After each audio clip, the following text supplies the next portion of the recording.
गोष्ट आजची 4 डिसेंबरच्या सकाळची अनेकांना भुरळ घालणारं पंजाबच्या सुवर्ण मंदिरात पंजाबचे माजी उपमुख्यमंत्री सुखबीर सिंह बादल मंदिराला पहारा देत होते।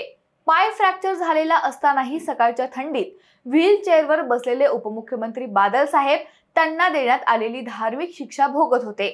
मीडियाचे सगळे कॅमेरे त्यांच्याकडेच लागलेले असतात, मात्र अचानक एक व्यक्ती समोर येतो आणि बंदूक काढून 2 ते 3 गोळ्या सुखबीर सिंह बादल यांच्या दिशेने फायर करतो। मात्र त्यांच्या जवळच असणारा कार्यतत्पर सुरक्षा रक्षक हल्लेखोराला अडवतो। या हल्ल्यात कोणीही जखमी होत नाही, मात्र शिखांचं पवित्र स्थान असणाऱ्या सुवर्ण मंदिर आणि अमृतसर परिसरात पुन्हा एकदा भीतीयुक्त शांततेची झालर उमटते। मात्र या घटनेने अनेक नव्या प्रश्नांना जन्म दिला। भांडी घासण्यापासून ते बाथरूमची साफसफाई करणारे माजी उपमुख्यमंत्री आणि शिरोमणी अकाली दलाचे नेते सुवर्ण मंदिरात हे नेमकं काय करतायत?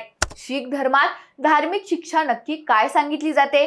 पंजाबच्या प्रमुख नेत्यांना ही शिक्षा नेमकी का सांगण्यात आली आहे? पंजाबच्या राजकारणात नेमकं चाललंय काय, हेच पाहूयात आजच्या या व्हिडिओतून। नमस्कार, मी निकिता आणि तुम्ही पाहतायत हॅलो महाराष्ट्र। अकाली दल हा पंजाबमधील सर्वात मोठा राजकीय पक्ष। या पक्षाचं 2007 ते 2017 पर्यंत म्हणजेच 10 वर्ष पंजाबमध्ये सरकार होतं। मात्र शीख धर्माच्या भावना या सरकारनं दुखावल्यामुळे अकाल तख्त साहिब कडून या पक्षाचे अध्यक्ष माजी उपमुख्यमंत्री सुखबीर सिंह बादल आणि त्यांच्या सहकारी मंत्र्यांना धार्मिक शिक्षा देण्यात आली आहे, ज्यामध्ये बाथरूमची साफसफाई करणं, गुरुद्वाराला पहारा देणं, लंगरमध्ये स्वयंपाक बनवणं, 1 तास कीर्तन देणं आणि अशा अनेक शिक्षा देण्यात आल्या। ही शिक्षा देण्यात आली आहे ती शिखांचा सर्वात पवित्र तख्त श्री अकाल तख्त साहिब कडून। हा तख्त म्हणजे शीख समाजाचं सर्वोच्च न्यायालय समजा।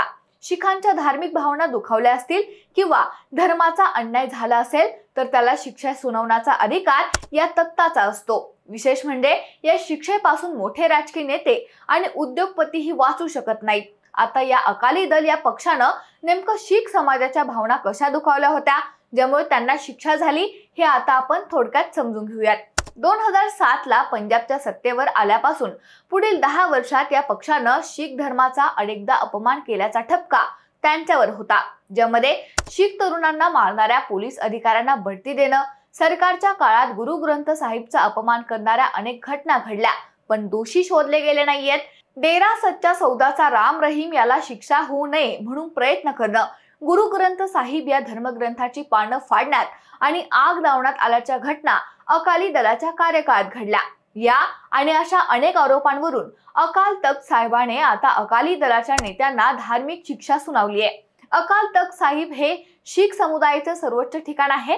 तिथे शीख समुदायातील कोणत्याही व्यक्तीला वैयक्तिक स्वरूपाच्या आणि सार्वत्रिकरित्या केलेल्या चुका किंवा दुष्कृत्यांसाठी जाब विचारला जातो। जर ते त्यात दोषी आढळले तर अकाल तख्त त्यांना धार्मिक शिक्षा सुनावू शकतं। यालाच तनखैया म्हणतात।